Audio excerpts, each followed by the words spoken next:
We're here today to talk about an aspect of raising poultry that's a little different than just raising a few for the backyard. There's quite a number of people who raise chickens like this for show, and it's called exhibition poultry. And there's believe it or not, there's over 400 varieties and 60 breeds of poultry that are recognized just in the United States alone. But before we start talking about these birds here, what I'd like to do is show you a little bit about how you can tell the difference between a cock and a hen as far as chickens go. And the first thing that is very apparent is this area right here, this fleshy part, is called a comb. And we have the wattles right underneath the beak. And on this male, this is actually a cock white Plymouth Rock. And you can see that this part of his comb is very large, and he just has a masculine-looking face. That's one way you can tell a rooster, other than, of course, that the roosters will crow. But as far as feathering goes, you can see a difference in the areas on the body that show a difference between a cock and a hen.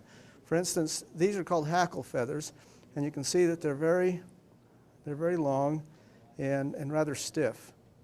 And when we look at the hen in just a minute, you'll see that those hackle feathers aren't quite that long and stiff. And then in the back, along the back here, these are called saddle hackles. And in males, they have a tendency to be a lot longer and flowing than in the female also. And so one characteristic on the legs is the spurs. And sometimes females will have spurs, but generally they don't. There are some breeds that do have them, but basically these are found on the male. And they're just a bony structure that comes right off the shank, the bone of the leg here, and that distinguishes them basically from most females. Now what I'd like to do is show you the hen from the same variety. She's got a little dirty there in the cage, but you can see that the head looks a lot more refined than the male does. Comb is generally smaller, wattles are smaller, and you can see that those hackle feathers are much rounder and softer.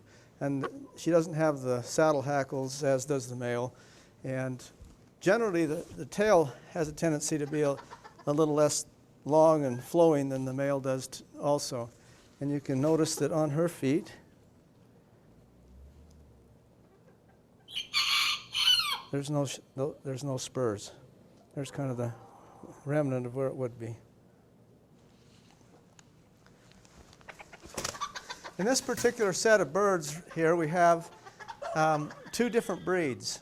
And we have three varieties of one breed. The main breed here is the Plymouth Rock.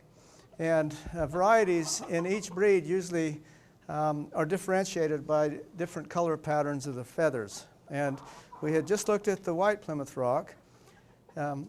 This pair right here is called the Colombian Plymouth Rock. And you can see, obviously, from the differences there that this particular feather pattern is basically the same in the male and the female. And I think if we pull this guy out, we can see a little bit more some of those characteristics we were talking about on the hackles. And notice how much thinner and longer they are. And these saddle hackles are just beautiful that flow down here. And these tail feathers have a sheen to them, and these long tail feathers on the male are called the sickle feathers. And again, the same characteristics generally apply to all these birds that we're looking at today. Female, male, basically the same color pattern there. In the white, a similar color pattern. Down here in the third spot, we have a pair of Plymouth Rocks, and they are called barred Plymouth Rocks because of their feather pattern making them look like they've got bars on them. This is an interesting variety of Plymouth Rock because the male and the female, even though superficially they look like they've got the same color pattern, there's genetics involved that make it so that the male has twice the width of the white on him than the female does. So hence he looks a little bit lighter to look at. While we're on the wing, let's talk a little bit about some wing feathers. These outer ones where my thumb is right now are called primaries, and they're the primary flight feathers. And the short little feather right in between here, looks like one is broken right there. It's called the axial feather, right there. And then after that, you have your secondaries that form the rest of the wing. Then you have your other feathers that cover it that way. So here we have a barred Plymouth Rock male. I'll show you the female just for comparison. Notice the overall darker appearance of the female because of that genetic fact of the barring, but you can definitely see the barring in the color pattern. It's really a very beautiful color of bird. Now let's go on to another breed of bantam chicken. These are all bantams, by the way. That means that they're a special dwarf type of chicken that's about 1/4 to 1/5 the size of the large fowl counterpart, if they do have one. Down at this end we have the Old English game, and in this pen we have an example of a feather pattern that is showing some sexual dimorphism. In other words, the male and females don't look the same in the adult. And you can see that the male has obviously a black breast and some white feathers. This is called the silver duckwing pattern. A little more flighty than the Plymouth Rock, but you can see some of the pattern in the wings. I think the duckwing basically comes by this real iridescent wing bow that they have on there. And you can see that the hackle feathers in this case are a cream color. They're the same shape as what we've looked at before. And he's got prominent sickle feathers, these ones that come out in the back, and then his spurs are very prominent characteristic too. In some varieties, including this one, the female is very different than the male. Look at the difference in the color pattern of the female. It's got stippled feathers. There's not that dark black and cream color involved in it.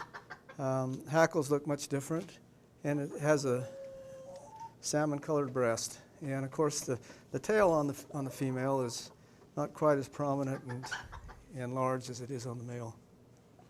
We have a flat of bantam eggs here, and generally, bantam eggs are going to be smaller than a normal chicken egg too. They're probably about peewee size as far as egg grading goes, but they're very good to eat, just as good to eat as any other egg. Most bantams have a tendency to lay eggs that are a little bit cream colored, but they vary from white to dark brown depending on the particular strain of chicken that's laying these eggs.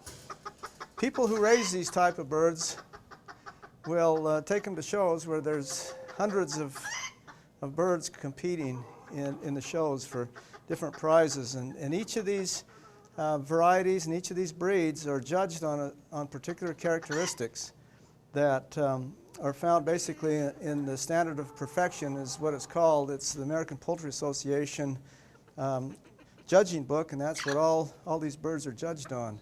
And so you can see that it's a very complicated situation to be able to judge and know what all these chickens are supposed to look like. They have different shank colors, different beak colors, earlobe colors, as well as their plumage. And so this is really important to a lot of folks, that some of the people that just raise chickens in the backyard don't really see this type of bird, but there's some pretty high bred, expensive chickens that people show.